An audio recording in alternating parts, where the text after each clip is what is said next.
America is very good at living in the myth of America.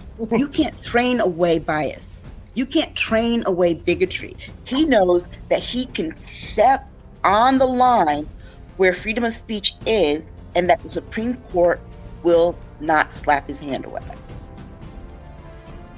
And those people haven't given Black people reparations. Right. That needs to be addressed. We are living in literal serfdom. This is like a new medieval happening. This impacts everybody in the United States. They cannot stand us to have anything. And once they have established this as a precedent, they are going up the chain. Has nothing to do with the American people. It is all about power. Power.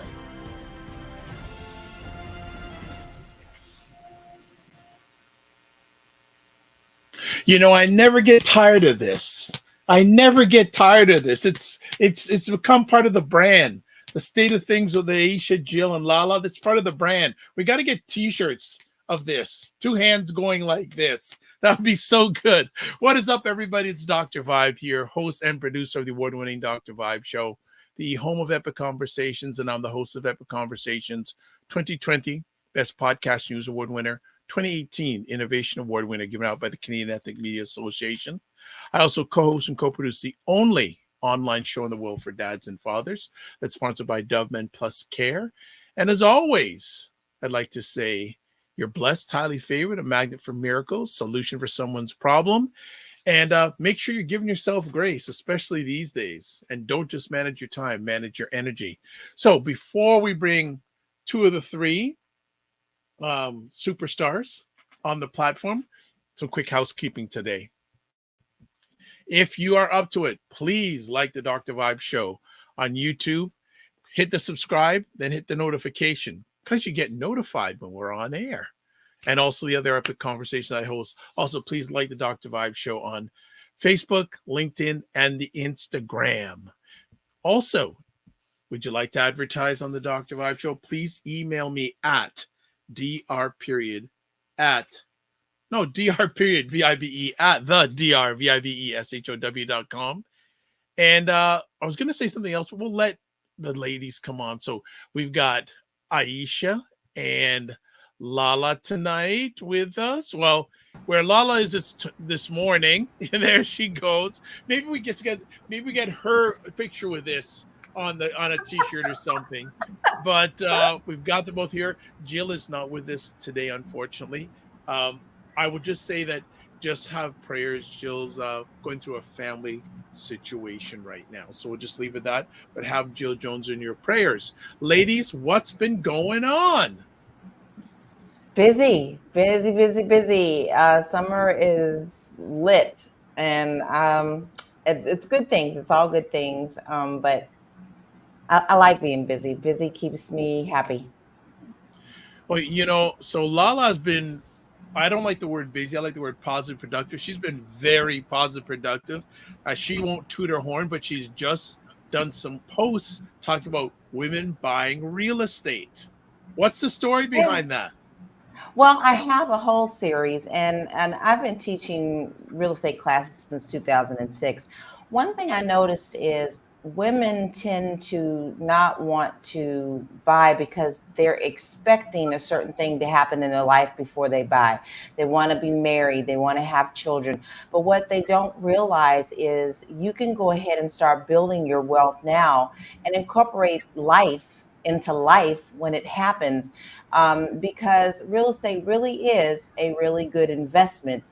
And that can save for your rainy day. It also can help with your children's college. It can, be your first house for your husband if you decide to get married. So my goal is to get women out of the thinking that they can't do something because something else didn't happen in their life. Okay. Interesting. I was listening to a commentator today, who I respect, who has his PhD in economics. And he said that to get from lower class to middle class, home ownership. And for many people, if you want to get from middle class to higher class, stock ownership. but the first Yes. jump is the ownership of real estate. So, family, if you want to know about real estate internationally, Yeah. LaLa Key is your lady. Make sure you follow her on and any challenge. Grace gives a great lesson on branding. Everywhere it's at Realty Goddess. Doesn't matter what Yes. platform. So uniform branding. Don't know how you were able to do that. Who did you pay some people off to make sure you got that? I started early. I was an early adopter. Matter of fact, my very first company that I decided that I was going to brand, Realty Goddess, laughed at me. Everybody in the office laughed at me and said, that's just too pompous. And I didn't listen to them. And I kept going with my own thoughts. And now everyone is like, well, how did you do that? Well, I was a forward thinker. So don't let people hold you back. Excellent. And welcome back, Aisha K. Staggers. We haven't seen for a bit. You're overcoming a little bit of a health challenge. You're still in the process, but you said you had to be back on here, and your doctor said you need to have at least some social interaction once a week, and you chose us. Yeah, because for the most part, I had been keeping away from people because my like I was telling Dr. Vod beforehand, my mouth hasn't caught up with my head yet because I keep having seizures. So, but she said I need to get in the practice of being around people again.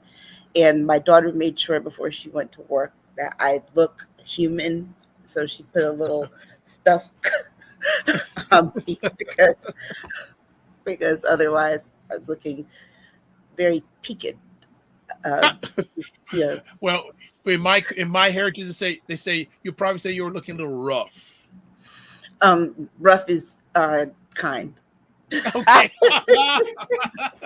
Well, you look very cute right now. Yeah, you're looking great. You're looking great. Well, and thank you for taking the time. And again, I always say to people, your health is your wealth. Yeah. Your Yeah. health I is was so. telling you earlier that this is the first day that I haven't had a seizure in a long time. Wow. And Wow. all week, the first day I was able to sit up. So all the time I was responding to you on Discord, I was laying flat on my back. Oh wow. Oh wow. Oh wow. Okay. So, and you know what? And you're in the communications, and so is Laura, but we love when people do something called a segue. So you just did a lovely segue for what I was going to talk about. And again, want to encourage people, and I'm going to show it in real time here, the State of Things Discord group. The State of Things. And I mean, one of the people that's on this Discord group, he said to me, wow. He says, he goes, man, he doesn't live, he lives in Canada, but he said, I don't want to live in America after what they're sharing on this Discord group. Pretty frightening. But yeah, so really want to encourage people, the more the merrier, that, hey, if you want to find out what's really going on in the United States of America, the Discord group, there's a picture of it there. I'm just going to put on the screen and how you can become a part of it. And this is how you become a part of it by emailing me at dr.vibe@thedrvibeshow.com. And lots of great interaction going on there. It's been just fire. So before we get into our main conversation topics, any warm-up topics we want to chat about tonight? Actually, I could bring one to the table if you want. Go right ahead, because it's a lot, isn't it? The prime minister of the country that I live in, him and his wife are separated. So I saw that, and I was I was shocked, but Justin's trying to get his group back, I guess. Oh, okay. And it's funny. Someone had to tell me this week. I had no idea. And then I also looked in the Discord group, and it was posted there. And I just went, yeah. And the funny thing is, his government right now is really trading the polls. And he did the most, how could I say, the biggest cabinet shuffle in his political career in the last week or so. Yes. Wow. Yes. Big cabinet shuffle. I mean, at least half of the cabinet was shuffled, at least, and it was a big cabinet shuffle. They are trailing the polls right now to the Conservative Party, And so he was saying he wanted to, well, there, and I don't know how much people have seen this, but there is a hot issue going on in the Toronto area. A long story short, and it started a few weeks ago. Was it? Well, okay. So let me work in reverse osmosis. Recently, there was a 60-year-old Toronto school teacher or principal that committed suicide. Oh. Now the thing is, backstory even some more. He was part of a school that had some diversity and inclusion training by an organization called the Kojo Institute, and basically he had voiced some objections to some of the training. And then a right-wing newspaper here called the National Post said basically that because of the training, and because he allegedly got a little bit ostracized, like he took some time off because of the personal effect on him, and he tried to get his jobs back, and the Toronto District School Board wouldn't hire him. Oh, so wow. he committed suicide. So there was a report in the National Post saying that, basically, and the columnist in his last paragraph said basically, hey, we need to re-examine this sort of training and the potential impacts it can have, especially if it's government funded. So then there was a backlash again. Like now, a lot of right-wing groups are really trying to push where I live in Ontario, saying we need to get rid of DEI training, anti-racism training. They're doing that here too. Yeah, and then so the lady that runs this institute, Kike, I can't remember her last name. But there have been death threats against her and members of her company that provide the DEI services. There was a press conference the other day. A number of Black organizations were saying, "Hey, the Minister of Education of the province, why are you even considering this?" Because of, they said, "Hey, we are sad because this person took their life," but it does not, And the funny thing is, a right, sort of center right or center left or left newspaper, the Toronto Star, got tapes of the actual interaction. And they sort of contradict they still contradict of what this National Post is saying happened, or the extremity of what they said happened. So it's very interesting. And now we're waiting to see, a lot of people are waiting to see if the government's going to, rescind taking a look at the DEI anti-racism training in Toronto schools.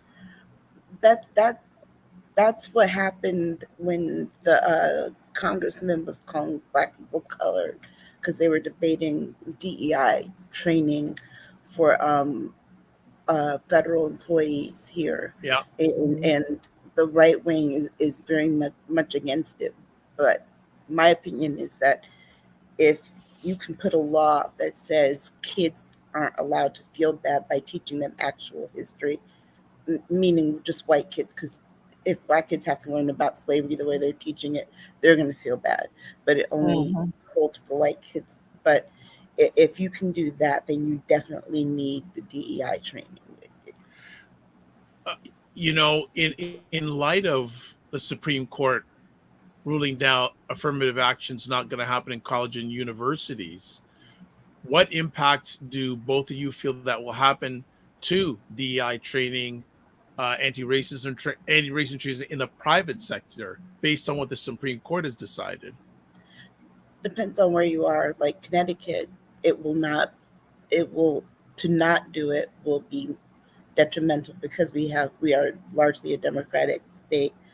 We're a Democratic state to the point that even we'll have a super majority House and Senate and still elect a Republican governor who has to be center left. But the private sector is always going to be dictated here, at least by the public sector. And so our public sector, because we had a long school desegregation case that started when I was still in school more than 30 years ago, it's still going on. It's imperative that we do DEI just so they can meet even just the basics for the court case. LaLa, what are your thoughts? What I see is a lot of pushbacks from families, but my hope and prayer is that as much as they're pushing this agenda, that we have to push back with it just as strong. I did see, and I believe it was in, I can't remember which state it was. It's a new state that added on to this crazy DeSantis thought of, we're going to just whitewash history. And there were parents there that came to that school board and said, how dare you? I do not want my children to be taught things that are not true. And they all had it down pat. Now, if we carry on with that energy and we fight back, we may get some leverage. But what I'm seeing right now is we're losing ground, and we're going to have to start at home and at the grassroots. And this is one of the reasons I wear things like this. People want to ask you, what does that mean? Well, you need to tell them what the true meaning is, because what they have done is converted it and polluted it so much that it's not even what it was in the first place. So I see a lot of danger. But in my household, when I grew up, and I did the same thing with my child, I'm sure Aisha did too, we taught true history. Like you may not have got it in the books, but at home you got the oral truth. And this is what we have to continue to do. Yeah. My mother was a history teacher. So her students really did, any of her students that had her got to learn true history. She taught at a magnet school, and so she had a lot of leverage with what she could teach. And she definitely taught Black history. My best friend, my oldest friend, had my mother for high school for 4 years. And, my mother really has inspired a lot of people to become teachers in history because of the way that she taught it. Well, we're going to come back to this in a little bit, because we have our second story is going to go a little bit more deeper on this in regards to history and slavery. So let's get it going. We got our first call. And also LaLa Key, she is so adept in her social media stuff. She's broadcasting this on her Facebook page and her Twitter page. LaLa, Thank you very much. Thank you very much. If anybody is following on my Facebook page, go ahead and comment. This is new to you guys. A lot of you are not really sure that we do this, but I want you to see that we are also doing a lot of positive things and talk about real world stuff. Absolutely. So this is great. And make your comments. We'll show them in real time, and be respectful and be intelligent or I'll block you. So I have the power to block blessed y'all. and Black ministry is strong. Yes. Well, it's interesting. There was a gentleman, like when I posted this on YouTube at around 5:30, between 5 and 5:30 Eastern time, he was making this comment. I just go, wow. And Aisha came on a few minutes, said, block him. I said, yes, ma'am. So let's do the first conversation piece, and it's an ongoing thing. 45 pleads not guilty to charges in 2020 election indictment, and is threatening social media posts flagged by prosecutors in court filing. And the judge responded. The judge responded about an hour ago. She said, well, let's talk about the charges first. What's not to be charged? Everything is mounting against him. If the man blinks, he has another charge, because it's rightfully so. What bothers me the most, and let's just be very truthful, the biggest thing that Obama did was wear a daggone tan suit, and they were ready to throw him underneath the jail. This man has shown that he is nothing but a con man from the very beginning, even before he got into the White House. Yet he is still getting the luxury of walking around and opening his garbage mouth full of stuff, calling people everything under the sun, and pleading innocence when we see everything that he has done and is continuing to do. Now, I am a firm believer in, innocent until proven guilty, but not in this case. we know for sure that he has done things that are illegal. His whole family has.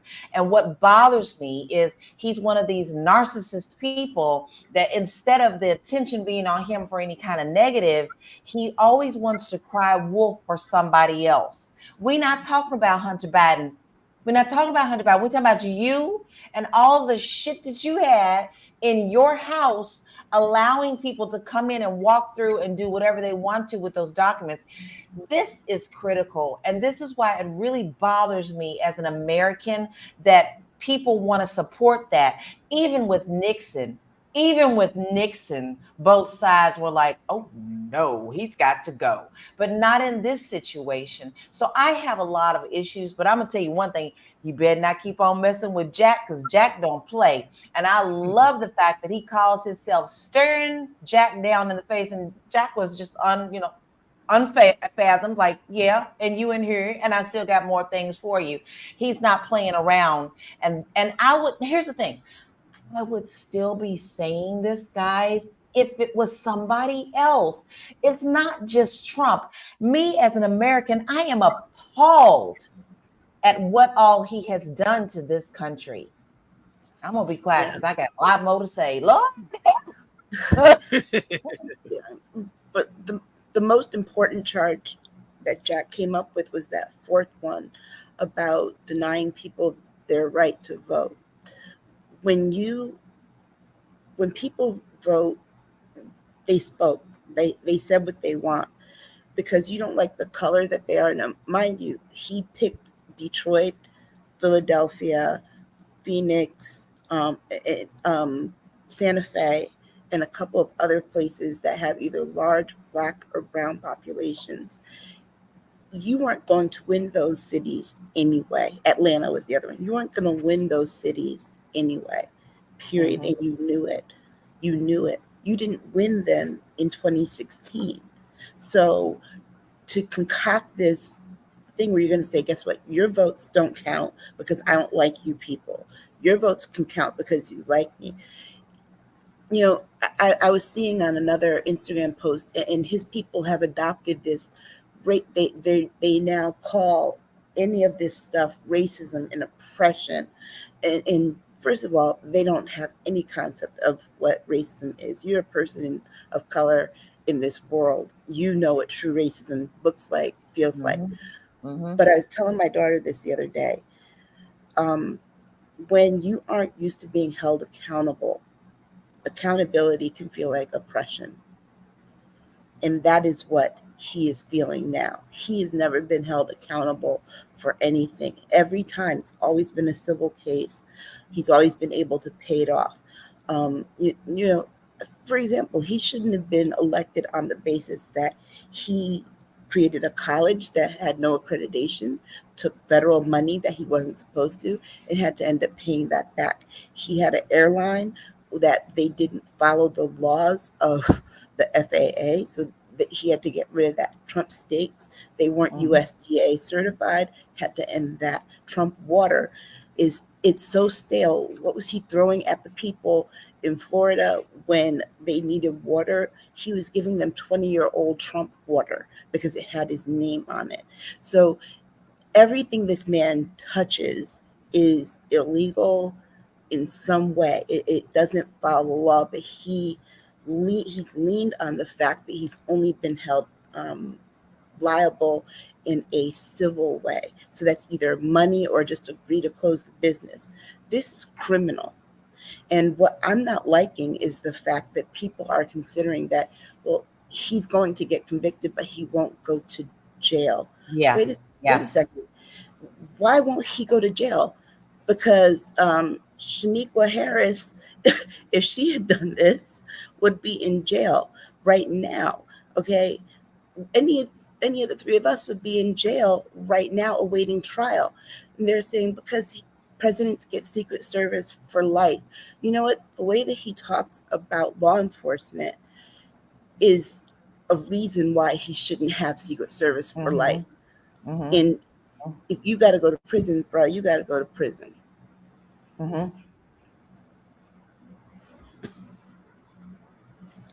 So we're got some comments here. And there's some people watching on LaLa's Facebook page, so you're more than happy to chime in. Regina says, yes, so sick of, quote, what about, I wish the Senate could get 60 members to pass an amendment saying no citizen convicted of felonies can run for president. Just cut them off. Well, the other thing too is if he wants to do the whataboutism, what about Hunter Biden? What about Ivanka and Jared? They actually worked in the White House. They were hired. They had security clearances, but they still made $800 million. What Hunter made? What you're mad his 10 million to their? They made 80 times the amount that he made, and are still benefiting from all of their connections that they did. This is corruption at its finest, and this is what nightmares are made of. We are just now tapping into how much damage this man has done to our country. This is the iceberg that sunk the Titanic. We don't see all the mess that's underneath. We only see the cap of this. We are going to see detrimental things about and what's going on for our country for years and years and years to come, probably much longer than any of us will be here. And just the fact that these other countries such as Russia and China and all these places are building their own wealth and getting rid of the American dollar. This is telling, and I really truly feel that Trump had his hand in that as well.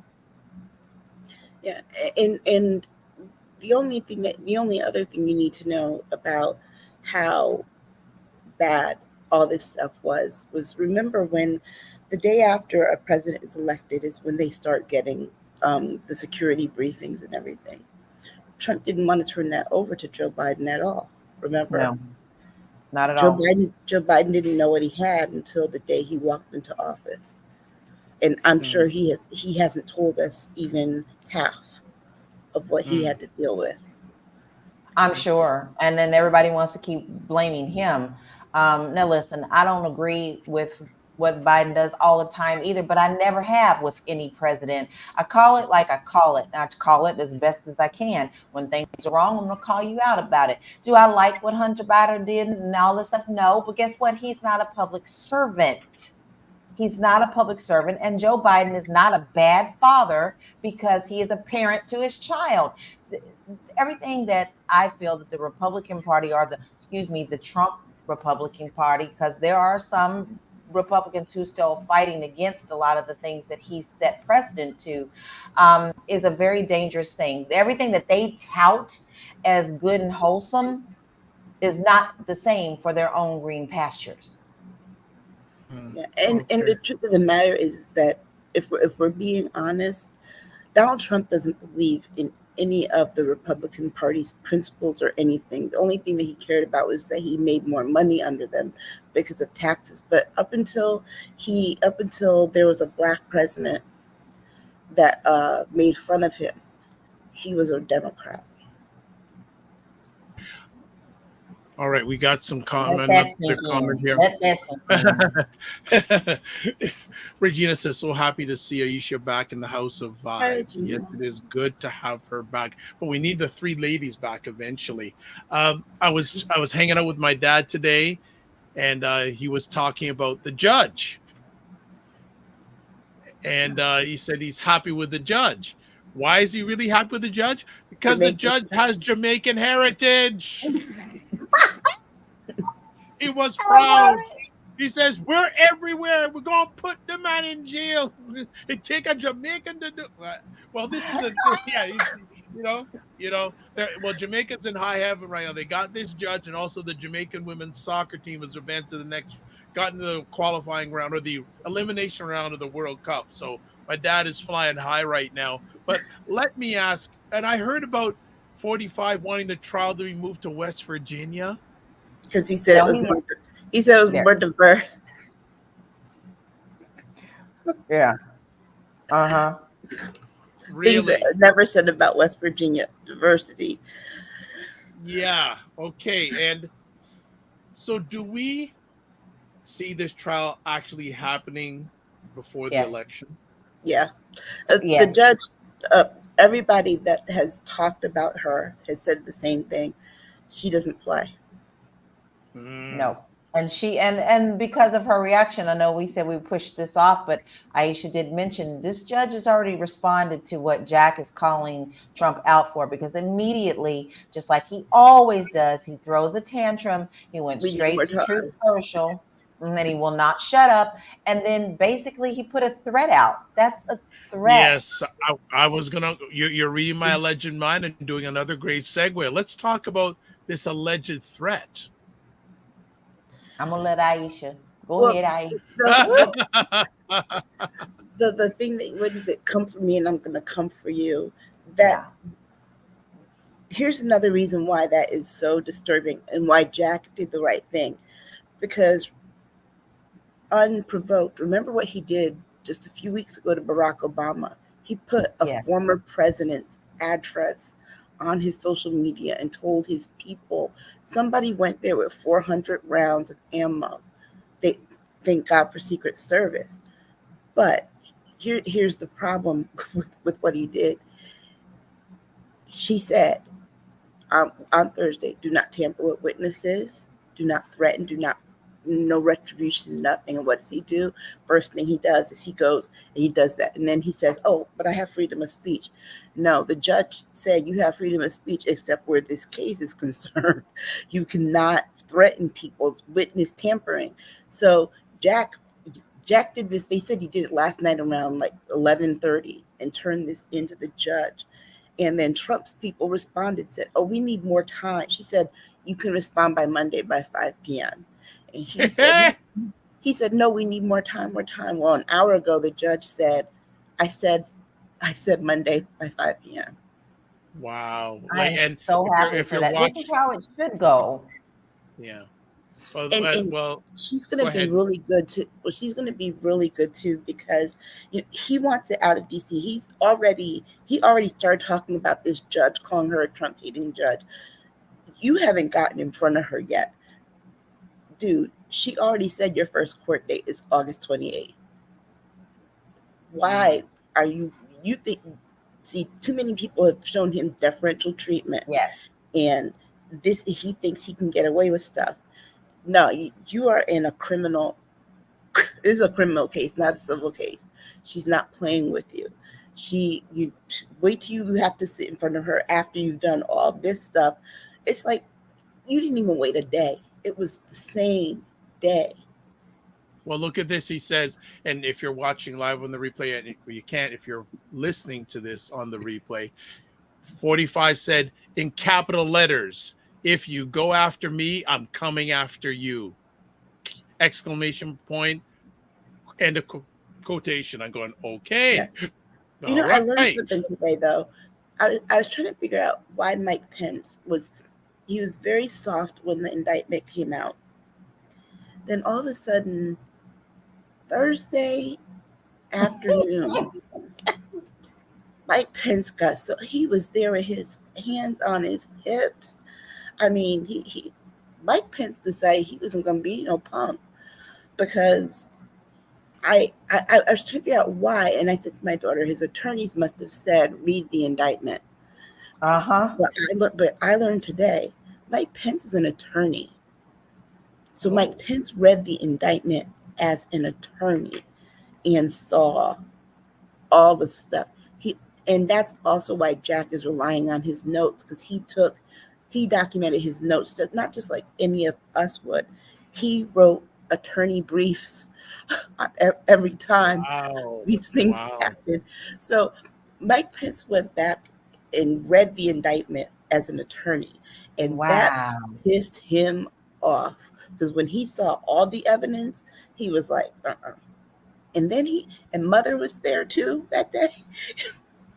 Mike Lord. Pence yes. Mike Pence needed but it was actually good to see him finally wake up, because I feel like every time I look at him, I feel like you're a walking zombie, dude. You're just like, you have no emotion. You have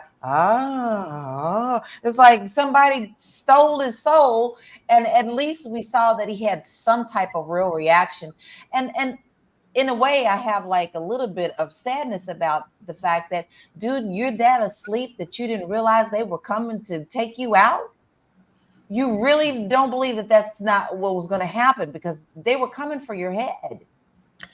It's like, you know how I say Mike Pence eats unseasoned white meat chicken, white bread with mayonnaise and white American cheese and salt. It's like somebody snuck black pepper on his sandwich the other day, and he got a little oomph. It's like he put ice in that glass of milk because he needed a strong drink.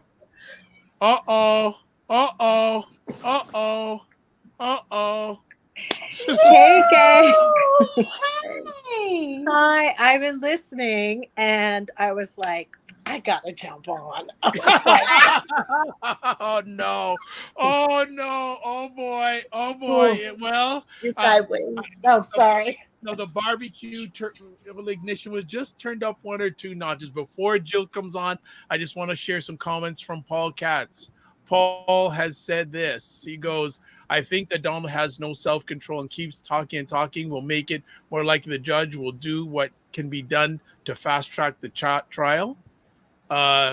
See, he also says, did you see the quote truth, unquote truth he put on this afternoon directly targeting Pence? Sometimes it's like not worth for him to be off Twitter. Every pace what he says. Everyone and then does. He also said, sorry, everyone pays what he says. And then Paul says, it's hard to imagine much sympathy for Pence, even if he's coming around now. He hitched his wagon in 2016. If he didn't know what Donald really was in 16, he's more ignorant than I ever imagined. Oh, he knew. He just wanted to be president somehow. Oh, yeah. That's all that was about.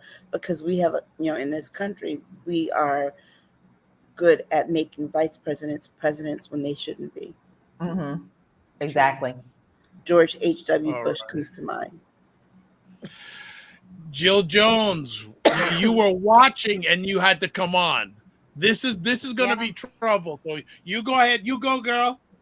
I know. I mean, I agree with everything the ladies have been saying. I think that for me, a couple of things. I'm really, I think Pence speaking out is completely his strategy. He's been waiting a long time to do this. It says a lot to me about him. I think it shows that, boy, he will stew for a long time and he'll wait for the right moment to pile on or to use it. He wasn't going to give away that story freely.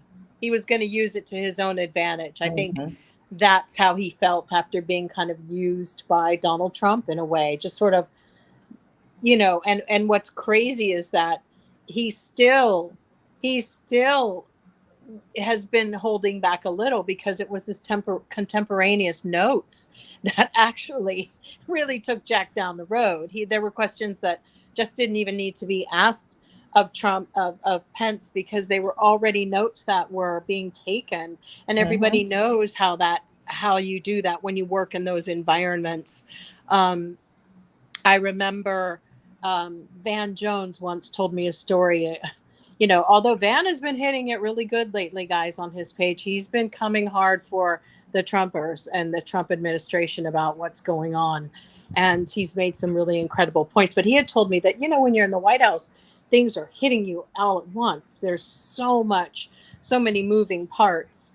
And I feel like, maybe Pence's survival for a long time had been to just keep my mouth shut, hunker down and take notes, and never give an indication, but Pence is a company man. I've said this before.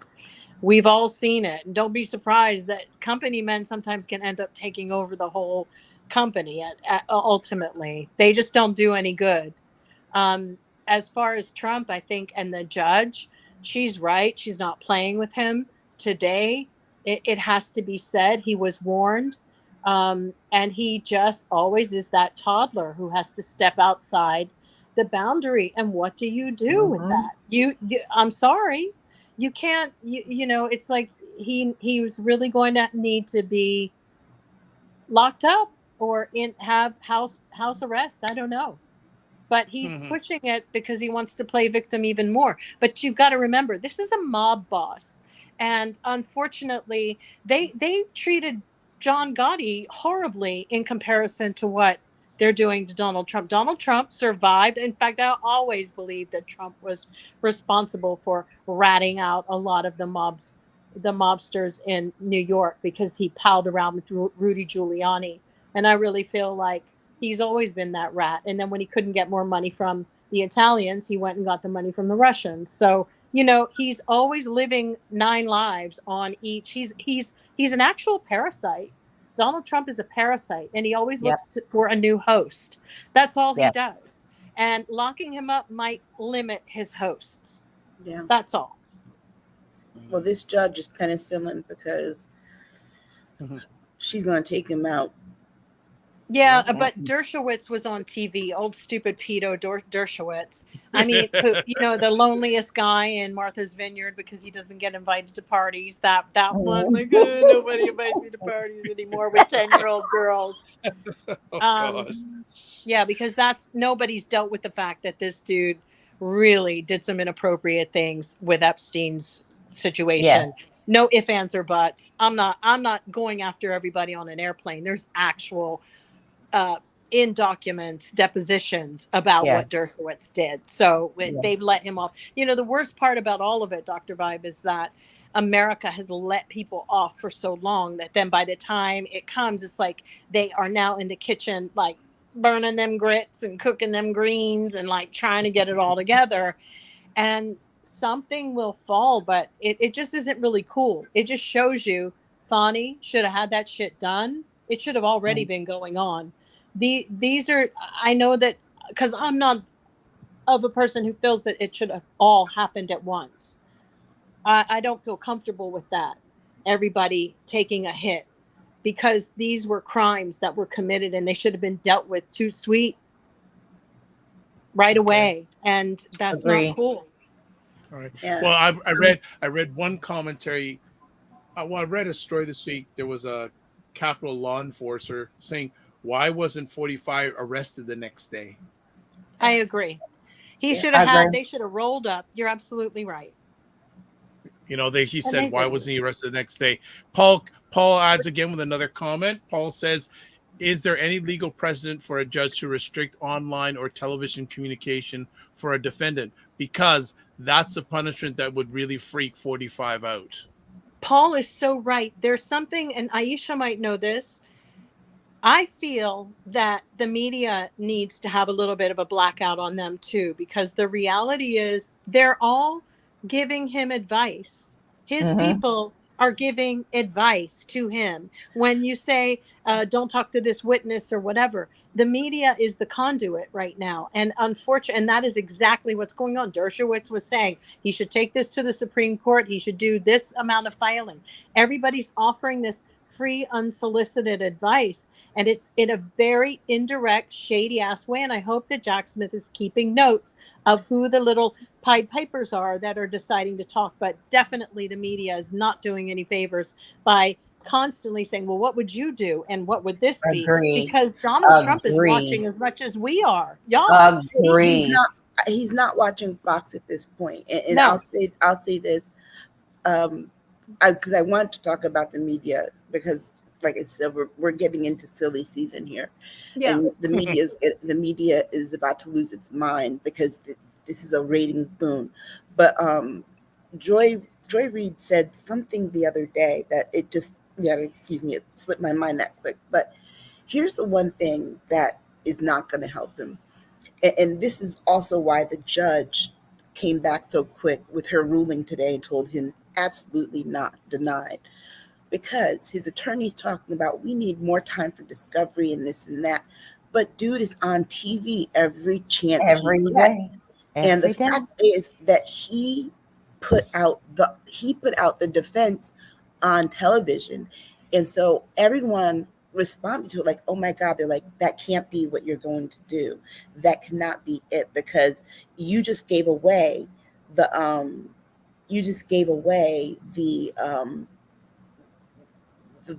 excuse that he knew what he was doing. You just literally said, I mean, his defense attorney is on TV at least 5 times a day. That should not happen. If you are, because you don't see Jack Smith up in the media talking about, well, I'm gonna do this, I'm gonna do this, I'm gonna do this. Afani is different because she's an elected. Remember, she's an elected person, so she has to work in media. But Jack Smith is not. He's a career attorney, so he's doing what career attorneys do. But Donald Trump's attorneys, remember, not one has survived that spent all their time in the media, because once they spend all their time in the media and give the strategy away, he tells them that they should quit. Like that one guy with the red hair that's been on MSNBC, and he left under mysterious circumstances. What was it he said? That irreconcilable differences. Yes. But I promise you that Trump tried to get him to do something that he wasn't comfortable doing with, and prove to him that, oh my God, you're guilty, because you tried to do that with Mike Pence. And Mike, like I said, Mike Pence is an attorney. He tried to get an attorney. If he was taking the advice of attorneys, he had an attorney tell him, I can't do this. You had an attorney tell you that you couldn't do this. So don't. But here's the thing, though. We all know that he's not used to no. He's never been used to no. He's always been coddled. So if you tell him no, he's just off to the next person. Because accountability feels like oppression. When you're not used to it. And at this point, he's acquittal shopping. Yes. With his attorneys. I agree. Good point. All right. We got a lot more conversation topics to go, and we got a lot of things to chat about. Everyone who's watching live, especially, give your comments, share them out. Paul Katz is very much engaged. Let's have some others going at it.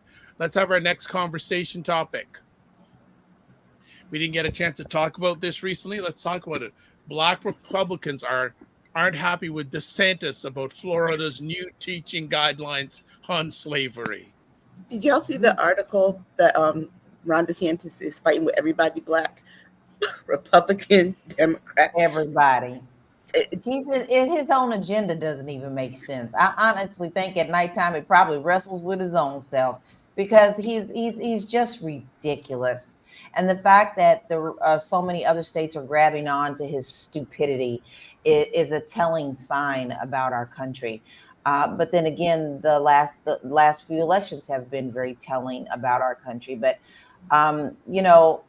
Black Republicans need to step up and speak out, and they need to fight back.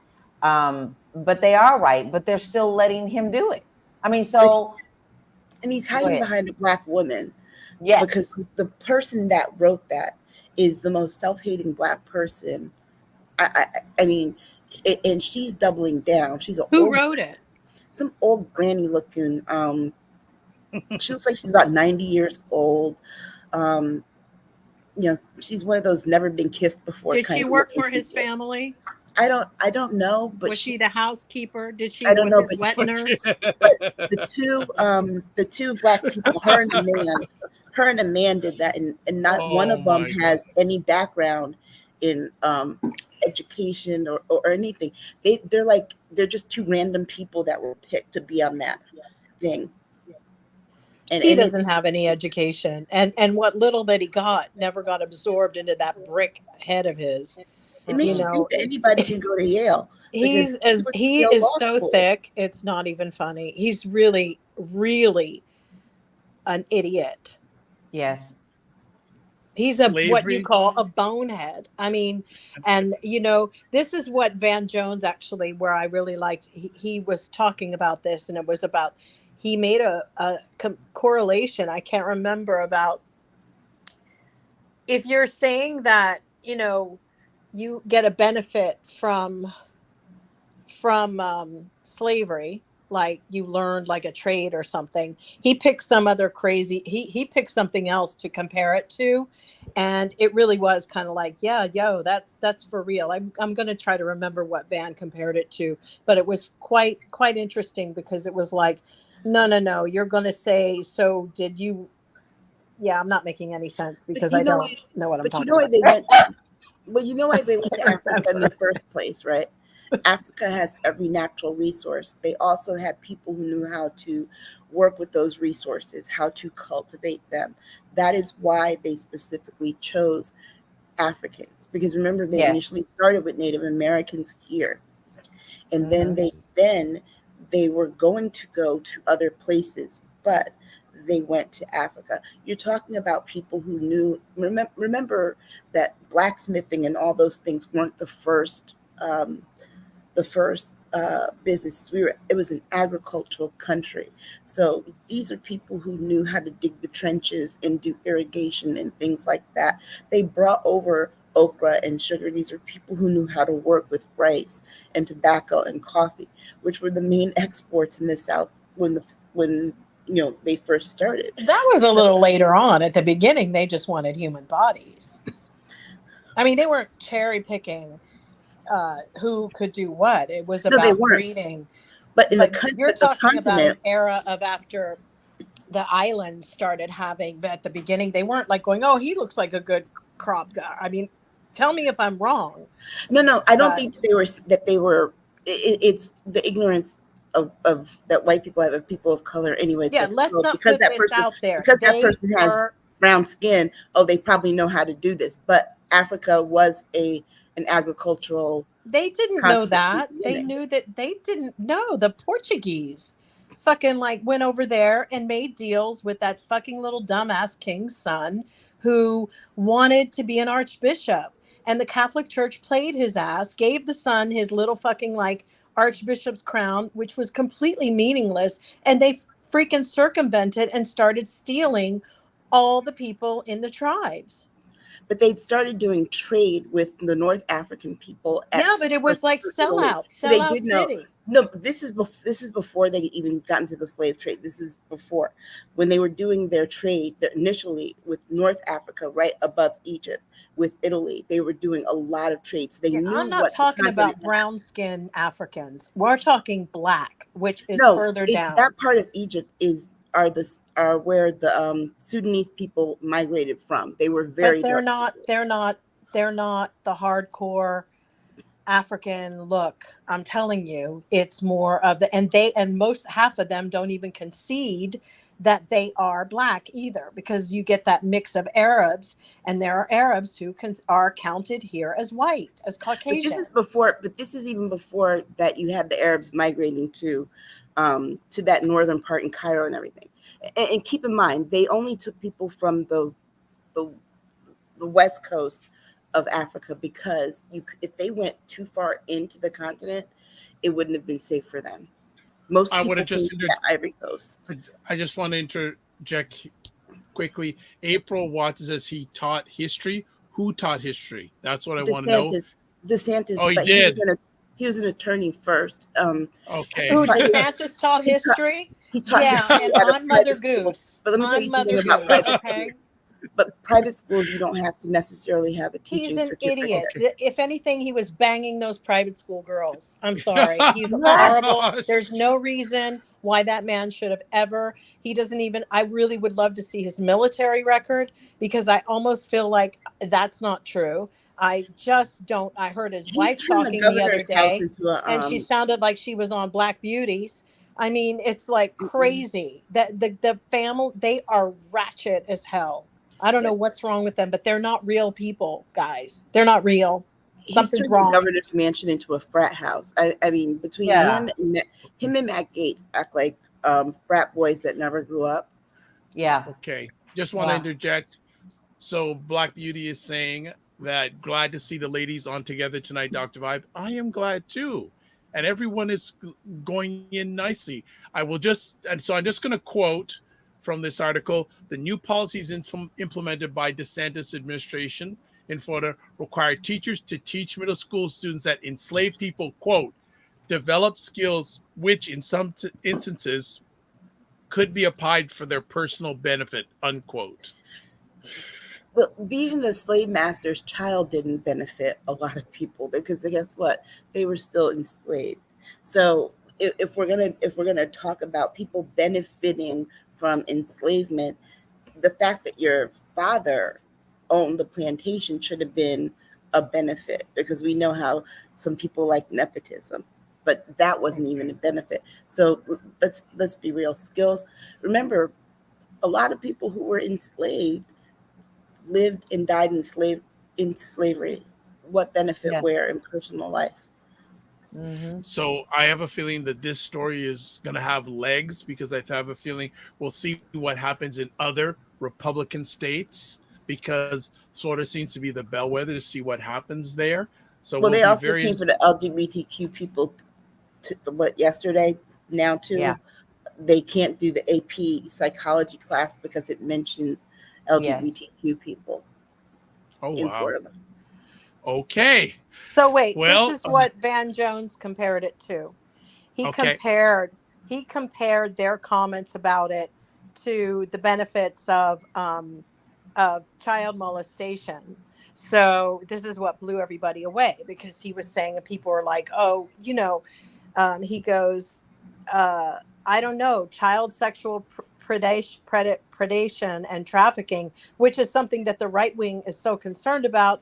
What if I got on here and I said, well, maybe your piano teacher molested you, but at least you learned how to play the piano.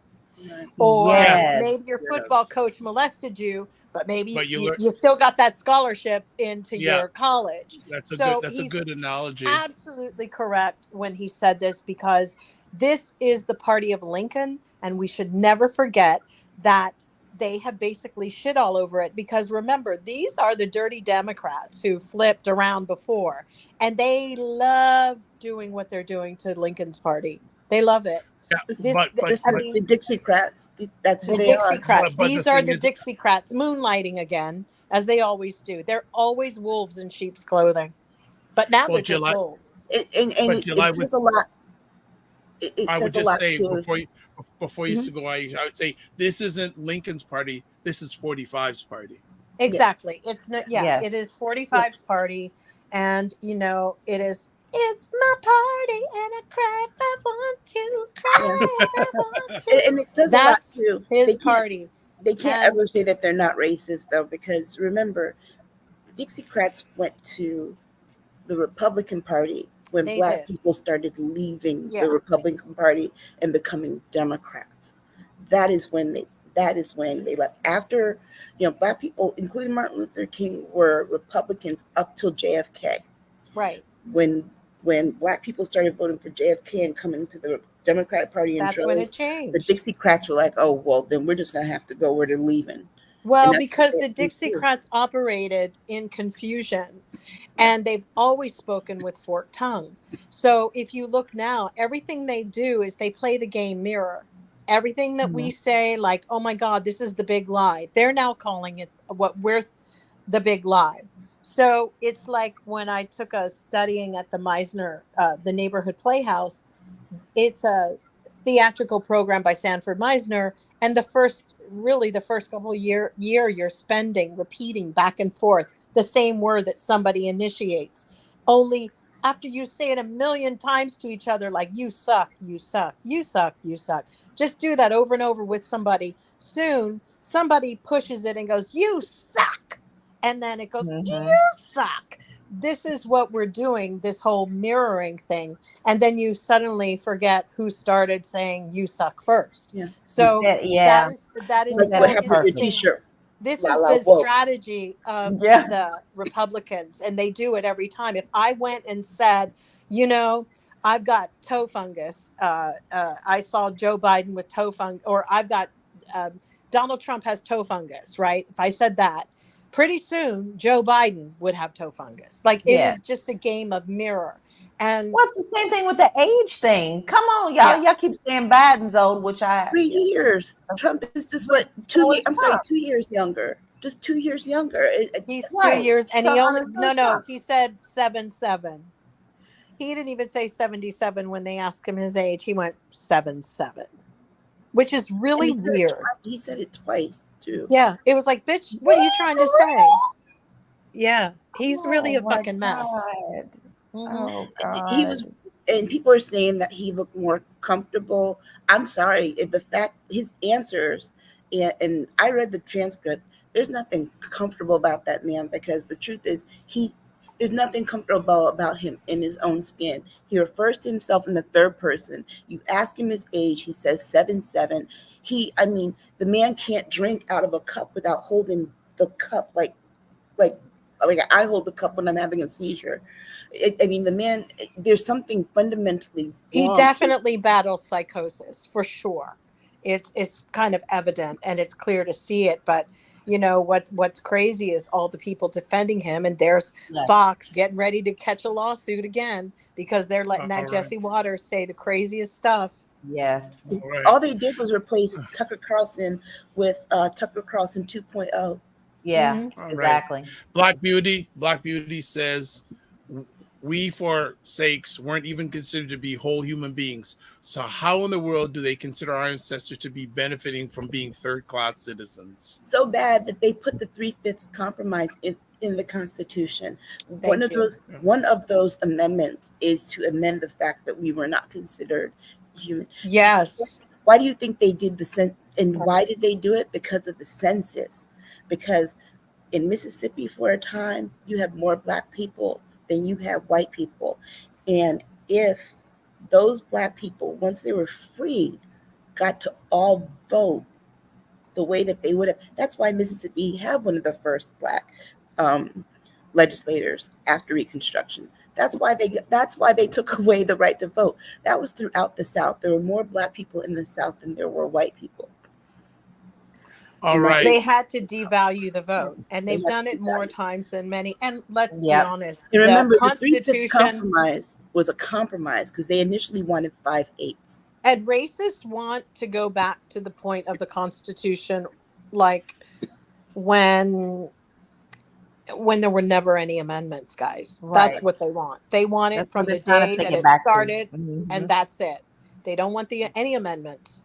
So if you don't fucking wake up and pay it, and I mean woke, get the woked. Y'all should be woked and yoked, because the reality is that's what they want, and they're slowly eroding our society and states to get it. And they will. There's a big chance that they're going to get it if he wins. And that is not even, that's just the truth. The thing that, all right, let's, the one thing one last comment, Aisha, before we move on. The one thing that does give some promise, at least with the whole DeSantis thing, is that for some reason he thinks that will play the whole country the way it plays in Florida. He has not been tested in unfriendly circles, and that's why I'm glad that Newsom is going to debate him. I don't think that it won't, though. I think it would play, and I think there are many people who would start to see the advantage of being white. Even white people going, well, let's just let it roll. Let the chips. Sorry, guys. I don't know what to say, because there were, I will always say this, 71 million people voted for Donald Trump. Yes. Take that in. That means 1 in every 5 people that you're looking at is voted for Trump. Yep. Okay. Let's move on. Story here. 2 of the expelled Tennessee 3 Democrats win back their seats. 90%. Yeah. 90%. People have spoken. So, you know, your little plots and plannings, they're not always going to work. I mean, everything that you do in the dark is going to come to the light. These 2 young brothers are you better be watching them. You better be watching them, because they didn't come to play. And I love that about that. And they are uniquely themselves. They don't let people walk over them. And they're going to be the future. I want more of them. More of them, please. Yes, Fisk people don't play.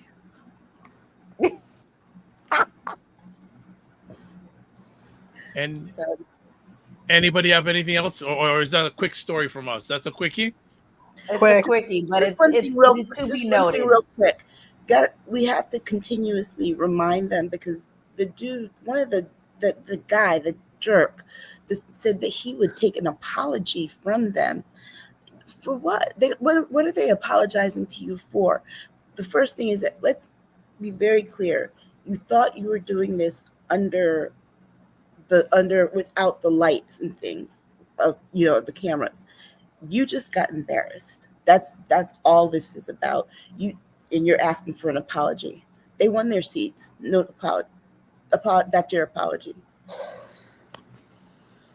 Wow, but that is a slave master move anyway.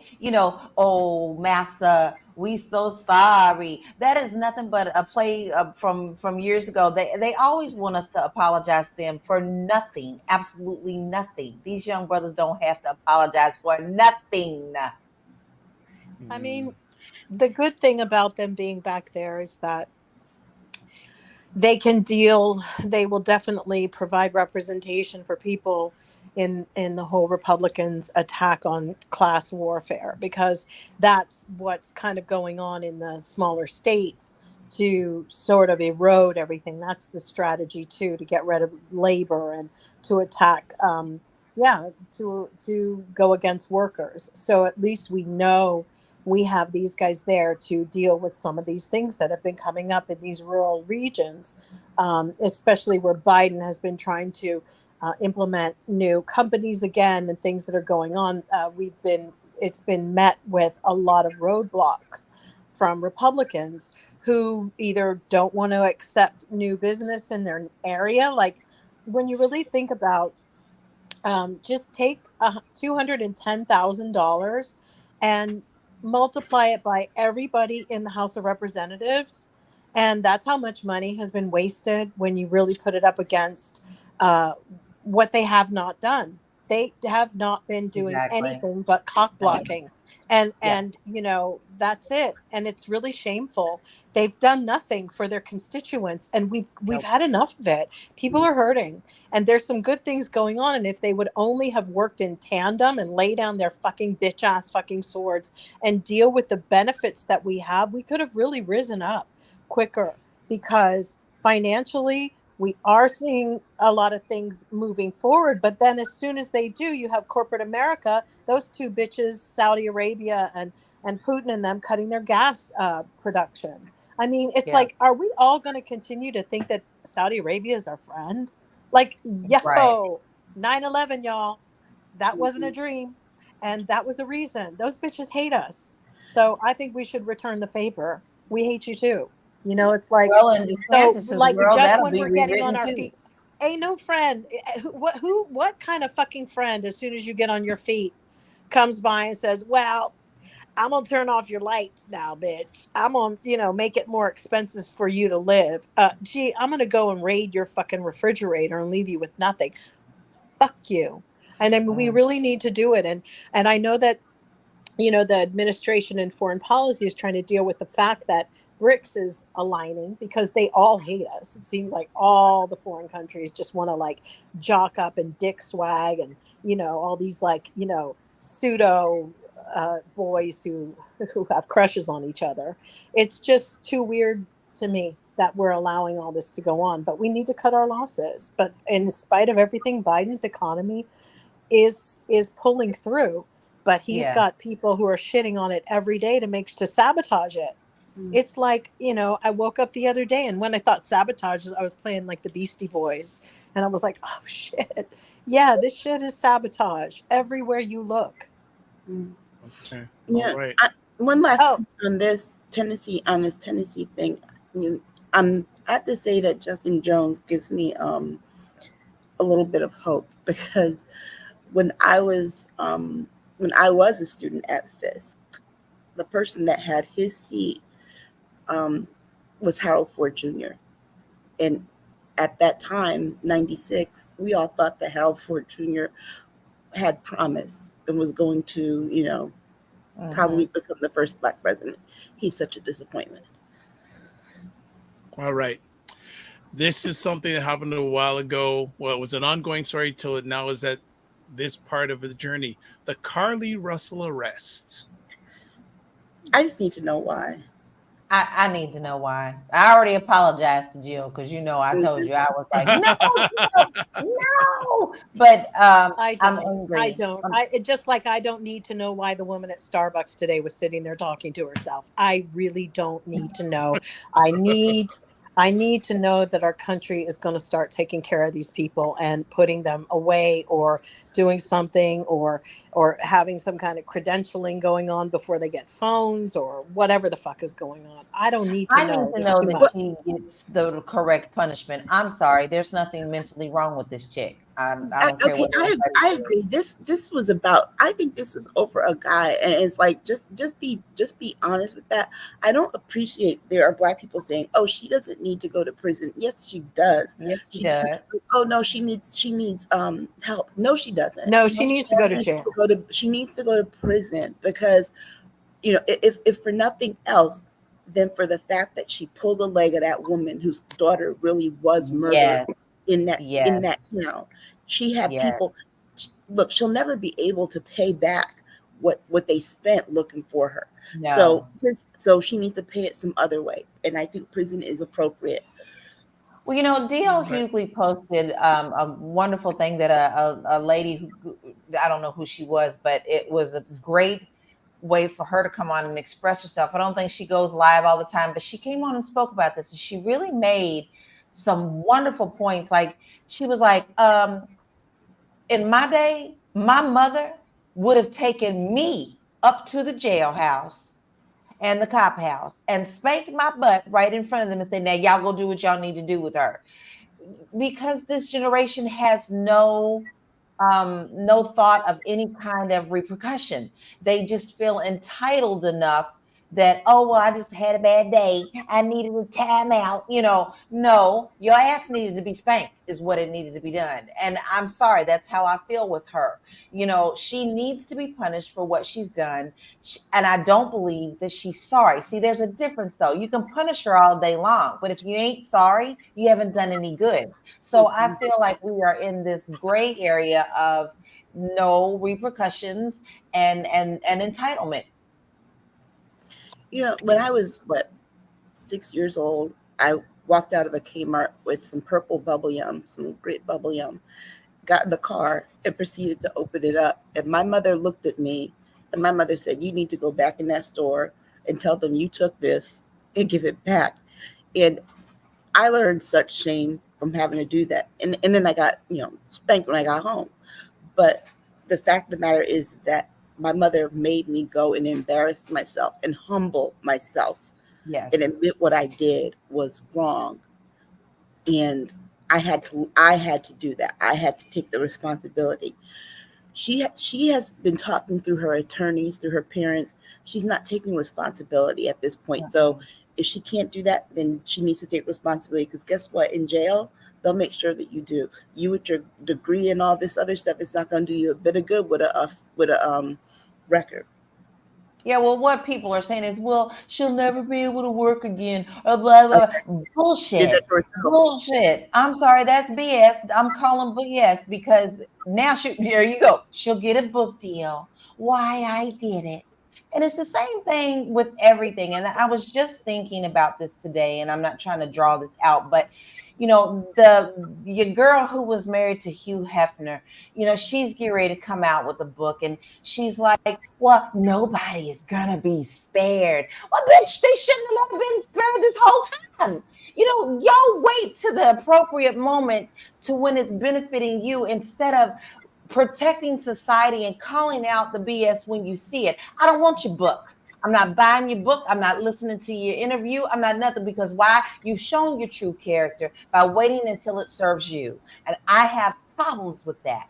Well, we have a problem with our system here, where there have been a lot of times we sit up and say, oh, they're going to handle them in jail. Once they go in jail, they're going to fix them. Well, that's not entirely true, because you got to look at a situation like a Charles Manson. When he was in jail, the amount of money he used to receive in the post, in letters, was incredibly high. He became too valuable for the guards. He became on another kind of environmental, in their little little breakdown, their hierarchy. So no, whoever is the most notorious criminal, we seem to think, oh my God, well, these pedophiles, they'll be taken care of in such and such or whatever. No, if they're notorious or infamous, no, there's a shitload of people who send them money. this Leslie, was it Leslie Van Houten or one Yeah. of them who just got out? Yeah. They say Yeah. she's worth $15 million already because Yes. she's been offered a book deal. So when we sit and see these girls or whatever, look at Amy Fisher, Joey Buttafuoco. Remember, she shot Yes. his wife in the face. She definitely went down a road that was destined for her. She became an OnlyFans, whatever. She ended up with Joey. She ended up back with Joey for a while. She did hardcore porn. This was the road she went down after prison. There was no prison reform. There are people that are. Did y'all ever see The Bad Seed? Like, there's just shit like that happens. And these people, I don't know, we're just giving them so much thought. It's like even with the Lizzo people. It's like, if you don't want to fucking work for her, fucking don't work for her. Move the fuck on, because I don't believe a fucking word that they've said. You don't have to go to a sex club. It's a sex club. There's something that after a certain age, and this is where I'm going to say to Lizzo, my love, don't hire people based upon shit like they must be fat. Because the reality is people are people, skinny or fat. You shouldn't have even had that criteria, because that's in its own way. It's not elevating. It's still creating some kind of separation. They need to be able to do the job properly, because when you try to fire them, they did you in. That's the reality. But I want to tag on something that you said, Jill, before you go on this, because this is very important. You touched on Manson, right? We know what Manson is. We knew how much he was. But where did Manson hone his skills? Don't forget, he was in prison and then got out. He learned from the pimps. He learned from the criminals. He wanted to be a pimp. And in prison, they try to embetter you. So they had them reading influential people, how to talk to people and be influential. He learned all those skills. When your mind is already twisted, those things become your fuel for when you get out to get to the next level. I think that's very important that what you said. That's what people say about prison is that you only learn to become a better criminal. For some. I think that you could give somebody, a bowl of soup and they'll see spiders in it. You know what I mean? It's like after a point, a deranged and diseased mind is what leads them down, and a very sick spirit. You have to have a sickness here to want to be a murderer or to do that kind of stuff. Obviously, that's where the fine line here is. But where the barometer is of where we're punishing people for it, or we think there are people who are a write-off, and if they get better, we don't need the ACLU to come in and say, you shouldn't have kept them in jail. Fuck off. This person was a fucking nightmare. It's a miracle that they're nice now, but I wouldn't fucking trust them to fucking take out my garbage. It's like there are people that are born deranged and they see things different. It doesn't matter. I've seen it.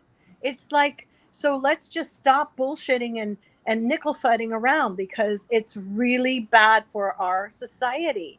But that's like the point. I mean, if you already have that bad seed, it's going to grow. Well, remember how the bad seed ended, right? The mother tried to kill the daughter, but she got off. The mother ended up dying. The mother and she got off. Yeah, the daughter went on about her business, and the daughter was playing hopscotch, like she didn't kill all those people. So, but it's about a perspective. It's about who knows what it is when somebody turns like that. This is the whole thing with the girl. She might just be spoiled and entitled and feel like, and this was just that breaking point in her psyche. But at the end point, I mean, we got a lot of people like that at this point. And short of putting everybody on medication, then you have those who can't stay on medication because we don't have health care for them, because, America was a country that didn't want to give Black people mental health care or any kind of physical health care. That's the real reason when, by the way, I feel when all those white people went crazy on Barack Obama, because he gave us the one thing that was denied to the poor and to Black people, which was health care. And they lost their damn minds. And that was the day they said, we're going to bring lynching back. And we don't even have to lynch with a rope anymore. We'll do it in a very metaphoric, like a symbolic ways. We will cut people off. And that's You're right about that, though. There was a YouTube short that I saw, and they were talking about how people didn't like the New Deal because it meant that Black people would also get the health care. Yes, I saw that. And then the Social Security. And that's why the poor white people were like, oh, no, if they're going to get it, no, we don't want it. That was it. Yeah. They hated us so much.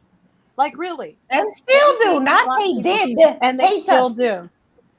It's really outrageous because hate, everybody knows hate will destroy everything.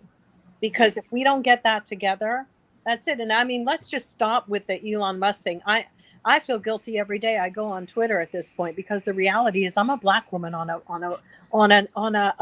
racist site. He's racist. Which, by the way, I have really seriously backed away. I removed it from my phone. It's not on mine either. So much freer, because that shit will oppress you all day long. I was too addicted. I had to get rid of that. And especially since I just can't stand that man. There's just something about him that apartheid, you know. Yeah, I can't. He's definitely grew up under apartheid and he benefited from it. And then he acts like he didn't. He is a 55-year-old man who definitely benefited from apartheid. And what's really terrible is he still enlists Africans and children in labor. And, you know, every time we pick up our phones, think of 40,000 little kids in tiny hands that are putting this shit together and totally being exploited. I said to my husband today, all the years we've been on this planet, and it seems like humans have not made things better, but actually made things worse and created so much more suffering each generation 10 times over. It's really not. It's a testament to, should it even go on anymore? Okay, let's get some comments and we'll move on to the next conversation piece. And a friend of the show is here. Dr. Katz is in the house. She is here, host of the livest program online that talks about media, tech, and pop culture, Mediascope, on 5 p.m. Eastern Times on Wednesday, on Instagram Live, then at 6 p.m. Eastern Time on Wednesdays on YouTube, Facebook, LinkedIn, Twitch, and other channels. Paul Katz says, I don't believe the Lizzo dancers either, Jill. I saw the interview and I could feel the manipulation and the gimme mine mentality. And then I feel weird being on Twitter, considering Elon is also anti-Semitic. But well, they wouldn't have wanted to be on a Prince tour, I can tell you that. Shit, these little fucking soft girls. Damn. But so far, the other networks don't have the light stuff I want to see. So I'm there until something else takes over. Yeah, but I think that's a problem with us too. And this is what my dilemma was, Paul. I was saying the same thing, but what am I getting from it? Absolutely nothing. So for my personal decision, I had to let it go. I do know that I have to post some things for business, but I'm even starting to even question that. I mean, my account is so minuscule. Nobody pays attention to it anyway. So the only reason I really keep it is because, you know, I want to make sure I keep my branding name. I can't get rid of that. But I mean, I'm even questioning even doing anything business-wise on there. Nobody's following anyway. Yeah, I'm afraid I'll have a seizure every time if I even think of opening it. So I don't. Discord. All right, let's move on. So last conversation piece. Wells Fargo customers report missing deposits from their bank account. And I know you ladies may talk about this, but there's other things about Wells Fargo that are very concerning. So who wants to kick off on this last conversation piece? I stopped dealing with Wells Fargo about 10 years ago. So I tell people every day, let me tell you something from a real estate standpoint. Every time someone has come to me using Wells Fargo, it has been a complete nightmare with their loans. Yeah. Also, I do know for a fact that Wells Fargo was not really following any kind of protocol when it came to doing foreclosures on people. There were a lot of illegal foreclosures that happened. Those people never got their homes back, and they don't deal with people of colors communities at all. Okay, everything about Wells Fargo, in my opinion, because I have to say in my opinion, is crooked. Stay away from them. They are nothing but a farce. You know, I know that all these banks are folding, and I don't understand why Wells Fargo is not one of them that had to be pretty much forced to close. They have been playing with people's money from the very beginning, yet they still come on and talk about we're the oldest institution. Okay, well, that don't mean you're the best institution. So my advice to you is do not use them for mortgage. Do not use them for your banking. They're closing their away mortgage from them. division. And they're closing their mortgage division. Now, And that they're stepping doesn't back. necessarily go for their refinancing. But then again, I just told you the reasons you don't need to be using them in the first place. And if your servicer changes when you get a mortgage, now let's be honest, I want you to know this. Hear me well, y'all. You may close with someone like US Bank or another type of bank that's out there. But when you close, if you go with a certain company, if that's not servicing their own loans, your loan is going to get sold as a package. If your loan gets sold, you're pretty much kind of screwed sometimes. So you need to be looking at refinancing in some certain situation on that if you can. But at all costs, guys, stay away from Wells Fargo. They will not do you any service, period. Well, The reselling thing that you said, LaLa, that's what's happening with student loans, and that's why people can never get out the debt, because they are selling them as packages, and then they keep selling and keep selling. Even when you're close to paying off, they sell and you start all over again. And then that's why during the pandemic, many people did not have access to their loans being frozen, because it had been sold into a private situation. Mm-hmm. So it kept them outside of the realm of, they got fucked basically. Yeah. And that was something that the Biden people should have really addressed. And the Trump people should have just been like, all loans on that. End of story, moratorium, whatever. Because many people who had housing stuff, they lost their homes because of that. Yes, they did. Because they had. We're just now starting to see. I'm telling y'all guys, I'm in the REO business. I know about the REO. We were told a year and a half ago, look, y'all need to brush up on your training because these foreclosures are coming. And we are seeing them right now as we speak. Now, here's the thing. You're not going to see the same thing that you saw in 2008, okay? Because now the, what do you call those? Auction houses are the ones who are pretty much taking over these REOs. So you have to put your bid in online through an agent and things of that nature. That's a different beast than what you dealt with in 2008. Okay. And in a lot of cases, they are selling them with the people still in the house. So you're going to be responsible for evicting these people. Do you really want to get involved in that? No, you don't. So you need to be very, very careful about your moves when it comes to real estate right now. I'm not saying it's not a good time to buy, because the good time to buy is whenever you are ready, not when somebody else says it, when you are. But you need to be wise and educated about what you're going to do. And Wells Fargo, no. But I don't trust Wells Fargo on this side of the country. We didn't have it.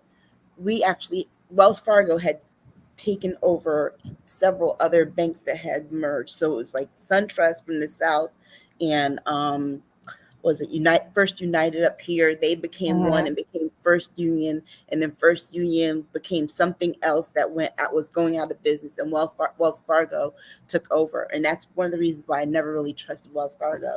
That's how I ended up with they're them. moving more into wealth management, into the private bank, where they have they sold their assets, I think, over with $603 billion.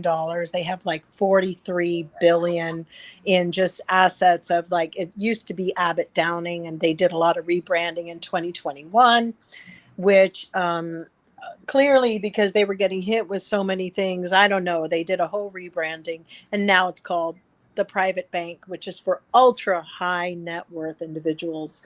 And as far as they're providing mortgages. They said they were stepping away, which means there will be a lot of layoffs shortly. But mainly, a lot of people said it's because, corporations are going in and buying real estate at the moment, and it's going to just be a rental kind of country. So It is. basically, there's going to be no reason for regular people to even be considered for an actual loan for a house. Like, think about that. They are actually getting to the point where it's like, we're not even going to consider a regular person who's not an ultra high net worth to even buy a house. Everybody's going to have to rent. This is very dangerous what's happening. Wells Fargo should have been closed long ago. It has been committed so many violations with the FCC and everything. The FCC is a fucking joke. It's like, it's like a fucking hemorrhoid that just, does nothing and needs to be cut out too. It is bad. But it's bad what's happening with the real estate, because everybody, it's like all the level across the United States. It's like you have somebody who's watching some stupid reality show and watching some dumb, C word getting her hair done or eyelashes done, and it costs $150 to have it done. And the little idiot in like Montana, in bumfuck Montana, is like, I'm going to charge $150 for eyelashes too. So what happens is the cost, the rates of what people, their entitlement level and how they value themselves is really based upon these really odd bullshit, like influencers, all of that fucking nonsense. It's such fucking trash. The whoring that's going on from everybody, just fucking whoring your life. The whores hustle and the hustlers whore. That's what America has I become. blew the whistle on that whole rental thing. I mean, there are places in Florida. I did a video on it a year and a half ago.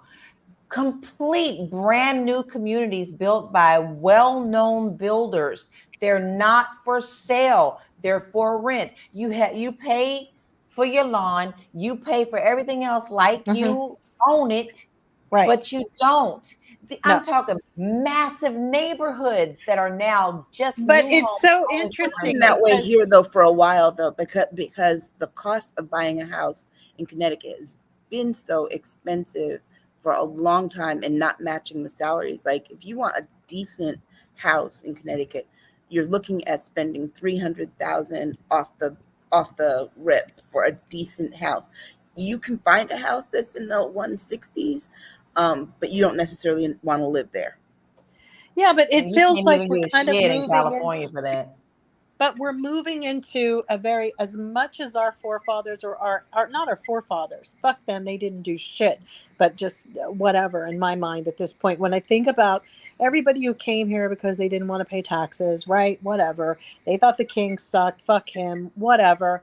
But here's the deal. Ultimately, the way that we're doing it with property is almost equivalent to England. It's like when Prince William, what he just inherited when his father became whatever, those were properties that are all rental. Or when you even buy a house, it's for 75 years you buy a house for. And then the lease comes back up and, it's like, think about that. So we're essentially going back into that kind of feudal system anyway, where these properties will be owned by corporations, but all it takes is for a few merging corporations to come together and it's one person owning your ass. So this is what's so dangerous about the fact that they're owning properties, because you're talking about, go look it up. Look at what Prince William owns, shit that's like, people can rent like little like caravan lands, plots of land, and he still gets money from it. He siphons off every fucking last crumb. But we're headed down that road here if we're not really careful by allowing corporations to, all they have to do is put their heads together and say, let's just merge. We could own the whole city of Los Angeles. Well, I think that's what the ultimate plan is. I'm just going to be very honest. Absolutely. Elon Musk could own it all. Time ago. Elon Musk could go in and buy each and every little fucking developer stuff. And his family, he'll be like a monarch. He would just own. And is it right for foreign people, number one, to own this country the way they are? Chinese, they're trying to stop them. I'm not trying to be a bitch about this, But it is something to think about. I mean, we can't even keep our sailors who have Chinese inheritance, or anybody else. Seems like everybody's like betraying the country at this moment. And I don't think people really understand what that means to us when your classified information is given. They need to paint the scenario for people to show what your life will look like if too many trade secrets are out, and stop making heroes out of bitches like the one who has to stay in Russia for the rest of his life and every other fucking person. It's not cool. Well, you know, with this whole taking over housing to become rental, the place that's going to suffer the worst is going to be the South. Why? Because there's a lot of land there to take and to build on, and a lot of people are used to home ownership there. Like, I live in a place where you have to make 3.5 times the rent in order to even be considered to apply for an apartment. And down south, you don't have to have that. You just have to make 1.5 times the amount. And people own houses. Like, I had a house down there, and my it was in a subdivision, and I tell you, my mortgage per month was $700. That was it. But now they've gone up a little bit, but not much. But they've built subdivision after subdivision after subdivision. When I was last in South Carolina to see my dad, he lives in a subdivision where they just bought 5 acres more of property to build houses that are going to be rental only.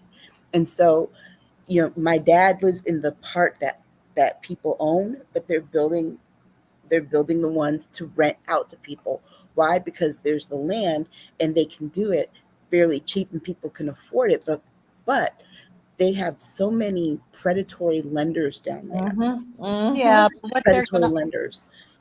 They're ultimately going to go to the government and get subsidies. Of course. And then they're going to zone people in zones, ultimately, because this just can't work with having people rent everything. But then again, you're looking that it did exist with a mind full of fucking like idiots. Like, look at England. Prince William, the Duchy of Cornwall, I think he has over $1 billion property portfolio with 23 counties in England and in Wales. And they're offering like royal holiday cottage vacations packages at £17 a night. But get this though, all of this adds off from leeches leeching on your fucking system. This is like, these are not properties that could be turned over or what they are. We are getting to the point where this is what we are reflecting, that greed. And this is a disaster, because I'm telling you, if I didn't live where I live, I wouldn't be living here. I couldn't afford it. No fucking way. It's just the simple truth, because I'm at a certain age, and you know, when you're like 60 or 61, they start throwing your ass out. Where are you going to go when you're at the point where you're on a fixed income? This country, oh my God, guys, this is so heinous. It's got the ugliest face. This country has the ugliest face. All right. It does. We're gonna cut it off right there.